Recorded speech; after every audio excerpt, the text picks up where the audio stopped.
In the light off history ইতিহাসের আলো YouTube চ্যানেলে আমার ছাত্রছাত্রী এবং শিক্ষক শিক্ষিকাদের শুভেচ্ছা জানিয়ে শুরু করছি কিউটা। কিউটা দখলের পর্তুগিজদের প্রয়াস। পর্তুগিজরা 1415 সালে উত্তর পশ্চিম আফ্রিকার একটি জায়গা, তার নাম হচ্ছে কিউটা, সেই কিউটা দখল করে নেয়।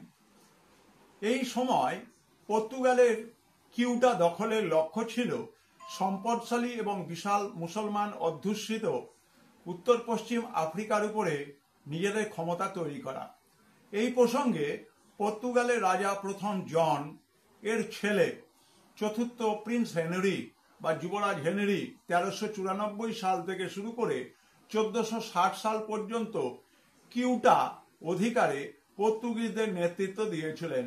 সুতরাং আমরা দেখলাম উত্তর পশ্চিম আফ্রিকার একটি ছোট্ট জায়গা হলেও কিউটার সেই সময় যে গুরুত্ব ছিল এবং সেই সময় মুসলমান শক্তিকে পরাজিত করে বা তাদেরকে বোঝাতে সক্ষম হয়েছিল, সেখানে উপনিবেশ বিস্তার হয়েছিল এবং আমরা চতুর্থ হেনরি কথা বা যুবরাজ হেনরির কথা জানলাম, যার নেতৃত্বে বলিষ্ঠ সাংগঠনিক দিক থেকে কিউটা দখল সম্ভব হয়েছিল।